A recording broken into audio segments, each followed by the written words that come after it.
So thank you very much. Today we were at the last day of a postmortem process, which has been ongoing since Monday. As we had told you yesterday, by the end of yesterday we had 11 bodies for the purpose of postmortem. However, one body was retrieved yesterday from the scene, so it made it 12, meaning that we've done a total of 12 postmortems today. So of these 12, 7 were male, 4 were female, but one we are unable to determine the sex because of the level of decomposition.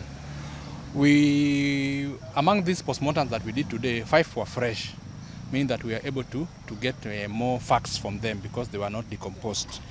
We had one body of these 5 bodies which are fresh. One person had died in hospital. I think the person had stayed for about 2-3 days in hospital, and from the hospital report, the person had gone there with severe dehydration. The person also gone there with the severe malnutrition because of not feeding. So when they did the test in the hospital, they found that his kidneys were failing. So what killed him was kidney failure due to severe dehydration. Other than that person who died in hospital because of severe kidney failure due to dehydration, we are able to find 4 of these persons having died of head injury. Three of these persons were noted to be having chronic illnesses, which included anemia. And 2 we found that had starvation. 2 of them we are unable to determine the cause of death. We were able to get one family who came and they were able to identify one of the deceased positively, but we still had to take samples for DNA because of uniformity. Remember, we are taking DNA from each and every person. The number of relatives who showed up today for the purpose of DNA taken from them were 13. So today we are able to get 13 families who came and the DNA was taken from them, so that now it can be compared to the DNA of the bodies that we have already done postmortem on. We intend to commence the process of exhumation. There's a team which will go there tomorrow to look at the grounds so that we can see whether the grounds are now ready for the second phase of exhumation. And once we exhume the bodies which are remaining, we'll start again the postmortem process the way we did today. The total number of bodies that we've done autopsy on is 112. Majority of them were starvation. I can't remember the exact number, but majority of them we found that they were starvation.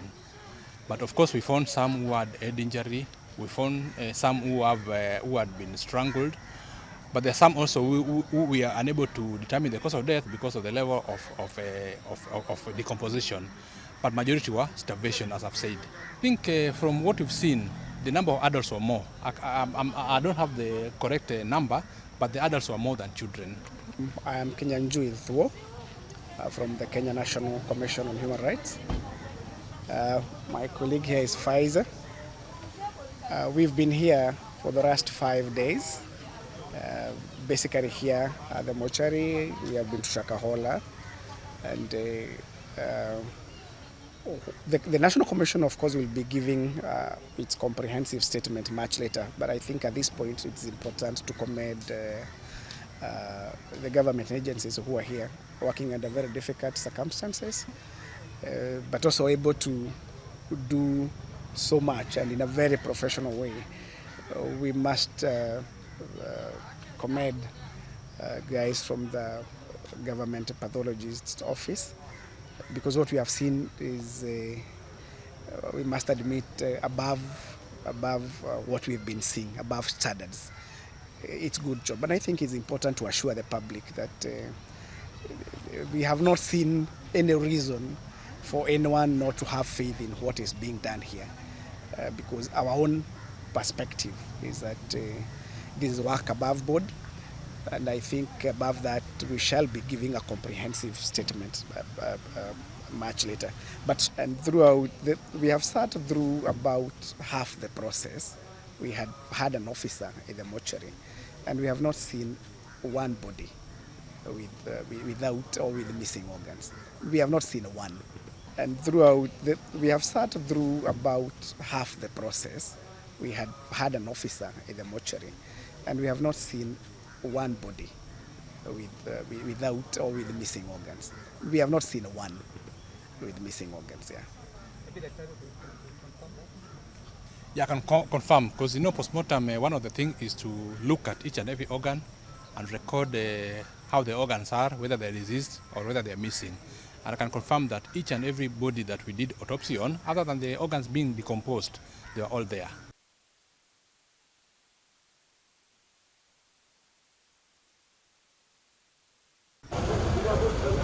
Ni vile tu wamemchelewesha ili atoke kesho.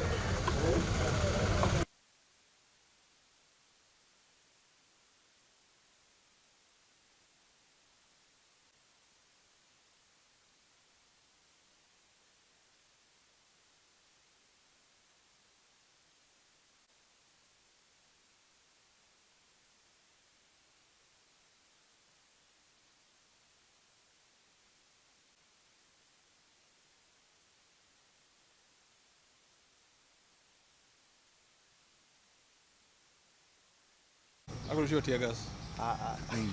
It's okay. So tuanze. Because that is especially the last treatment is very strong. Important. Okay, now you can organize yourself as from Monday. Hiyo si ya kunishukua kidogo.